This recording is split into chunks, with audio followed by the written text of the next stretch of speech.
the terrorists, a lot of times, get their weapons, and we got this documented and through testimony. They actually rent their weapons from the military for 24 hours.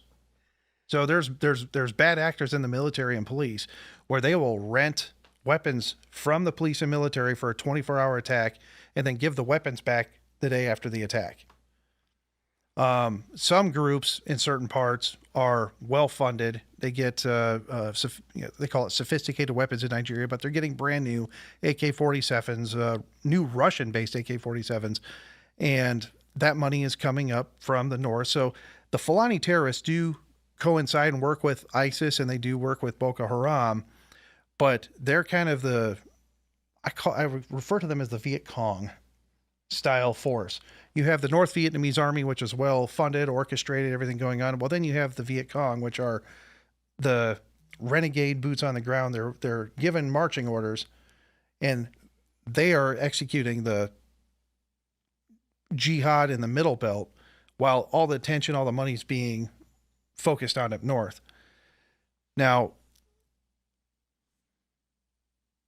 these current politicians and people in power could not be in place without the support of these these territories controlled by terrorists. Mm-hmm.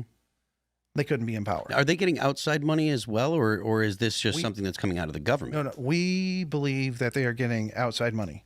They're getting outside money from up north, from the Middle East, from places like Turkey, Saudi Arabia. There is funding that is going on. In fact, we know that there are several of these terror leaders are getting paid trips to Saudi Arabia for their pilgrimage and pilgrimage to Saudi Arabia, pilgrimage to Mecca. You have to go to Mecca, and they're being funded by folks up in Saudi Arabia and in the Middle East. We know that these leaders are doing that, and so there's definite collusion. And you asked about how is leftist politics involved? Well, we know that the far left across the world, far left governments have been supporting the current president and the previous presidents that have been allowing the killing of Christians, including Democrat operatives from the United States. Mm. Obama operatives, David Axelrod and company, have been in Nigeria the last 3 presidential election cycles, helping Muslim candidates win offices over Christian candidates. So there is a collusion of the far left working with within the Nigerian government and getting bad actors elected. And you have this sort of narrative that goes out. The terrorists are there. Let's defeat them. The terror is bad, right? But this middle belt one, this middle area, Fulani extremists, militants, we can't say that because you're denigrating the whole population of Fulanis. And we don't want to do that either. We know some good Fulanis, but they're militant. Some of them are very militant, and the good ones can't expose, they can't help, and they can't do anything to stop it because they'll be killed themselves. So they're turning a blind eye, what have you. But the narrative that goes out in the U.S. and around the world is it's a farmer-herder, it's an ethnic clash. That's why you don't hear about what sounds better, ethnic clash, farmer-herder, or Christian genocide. Sure, yeah. So, well, I mean, the idea of a Christian genocide is there are a lot of people in the West that are just allergic to that concept because they feel like they feel like any kind of acknowledgement of that is going to be helping their political opponents in the U.S. I mean, you can bring this up from Al Jazeera here. Bill Maher has said there is no Christian genocide in Nigeria. No, Al Jazeera is saying this. Bill Maher says there's a systematically killing of Christians in Nigeria. So they're countering his... Oh, okay. Yeah, no, yeah. Bill Maher, there is no Christian genocide in Nigeria. So Al Jazeera is running, is running cover for essentially what's going on in Nigeria. Yeah. From Al Jazeera, in recent days, coordinated attacks on Nigeria's nationhood have swept across social media, blogs, and television outlets, alleging a so-called Christian genocide. These attacks, driven by foreign actors, mischaracterize Nigeria's domestic conflicts, ignore its complexities, and manipulate long-standing ethnic and resource-based tension to advance sectarian agendas. I mean, this doesn't seem like it's particularly surprising from Al Jazeera, considering where it's based and the people that fund it. But is it not is it not an issue for that Christians should be focused on, or is it something that is it something that they could actually convince people it's just tribalism and it has nothing to do with their Christianity? This particular guy that wrote this article is from the office of Vice President of Nigeria. Now, the Vice President of Nigeria has been very well affiliated with bad actors for a very, very long time, and he's got quite the reputation in Nigeria of being affiliated with the bad guys.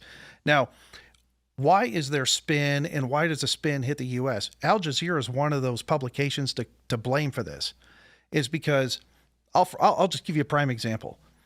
In June, Father's Day this year, 280 Christians were killed.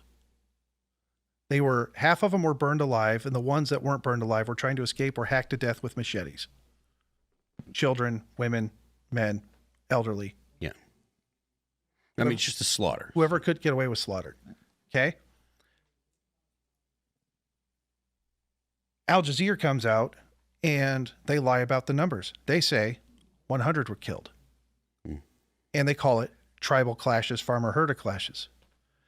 Well, the fact of the matter is that When they talk about it like that, do they get into the motivation? no, they never get into the motivation. It's just a clash. So Yeah. it's just a clash. So Regional. So here's what happens with the news in Nigeria, okay? And this is kind of different for Westerners to understand this.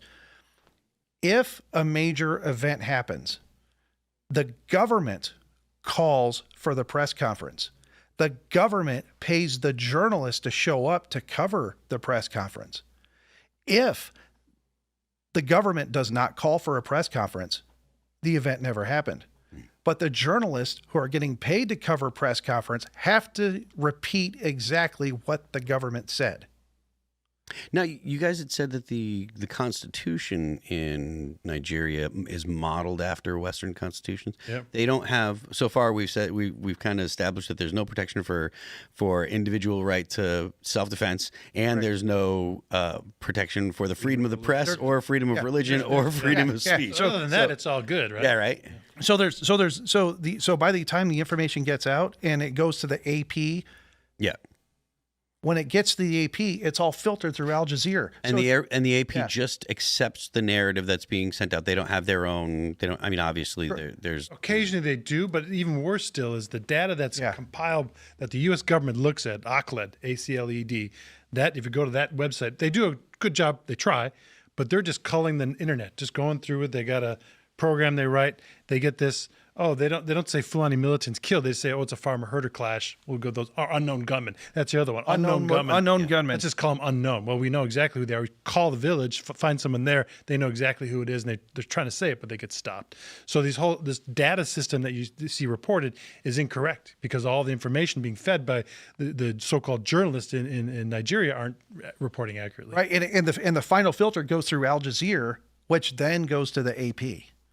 okay. And so a reason why you don't hear anything, especially coming out of mainstream press, is one, the Nigerian government does not hold a press conference. It didn't happen. And the only time they hold a press conference on something is when there's more than 100 people that were killed. You don't hear about the 10 people, the 20 people, the 30 people in the killings. Never hits mainstream media unless it's over 100. Okay. And that is where the bodies are piling up and communities are destroyed. And then what no one talks about is after we hear about the killings, well, you have survivors that lived in these communities. Mm-hmm. You have a village of 10,000, village of 5,000. All these people are now removed from their homes and they have to live in camps.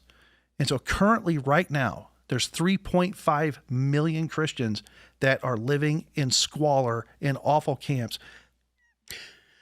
And have been removed from their communities. Not that I'm some kind of pro-UN guy, but the UN has nothing to say about this. The They're UN there, doesn't but do they're where the anything? terrorists are, right? So everyone focuses on the terrorists because that's a bad word. Right. We want to stop the spread of Islamic terrorism. Great. No one's looking at the middle, the Fulani militants action, because again, it's their own problem. Let the government take care of it. Let them So because they're the Fulani militants, because they're not officially associated with either Boko Haram or ISIS or what have you, they don't get any attention and no pushback from the UN or from international organizations, and there's no. And they don't get help. Yeah. Oh, you're talking about the IDPs. The people that the 3.5 million displaced, they don't get help. They don't get aid. And there's no press coverage. There's no independent journalists that are down there trying to get the word out. And is it safe for journalists to go there? Can they go there and expect to not get killed by the Fulanis? So 2 years ago, we created a website called truthnigeria.com to give outlets to citizen journalists in Nigeria. We have 15 troublemaking journalists that risk their lives every day to document these things. And that is the only outlet right now of truth getting out about what's going on in Nigeria is through truthnigeria.com. And we've had our reporters beat. They've been detained by the government. They've had death threats by the government. They have to go undercover. They have to live in a few different locations. But we are the only ones who've given them an outlet to actually say what's going on. Otherwise, none of the information's getting out. And it's not anti-government. It's not anti-Muslim. It's the truth. It's just true. It's just documenting what's going on. Yeah. Okay. And so the Nigerian government doesn't want this to get out because it makes they're aligned with the Fulanis apparently, right? They believe they're at the very least they're sympathetic to the Fulanis' perspective. And so they're not getting any kind of help internationally. There's no press coverage. So how many organizations such as yours are actually trying to get information out and how effective is it? Obviously, you said you lived there. What kind of resources do the organizations that are currently there that are trying to get information out, what kind of resources do they have, and what is the best means to help them? Do you in your estimation? I'd say I'll start with my ideally situation, and you cover up the emergency. Yeah. Ideally, we want to be there just to encourage them, whatever they need for help with farming, sustainable agriculture, education, medical, just giving them a hand up, not a handout, right? Helping them, encourage them. But because of the crisis, because of all the killings, you can't do that. You're more or less responding in an emergency situation. I mean, do they need to send Green Berets in to teach the Christians how to fight? Like, time to get CIA involved or something? We pray for intervention, but what resources are going on? There's not very many organizations doing what we do. And those of us that are in the fight are underfunded, don't have the resources, because it's all private donations.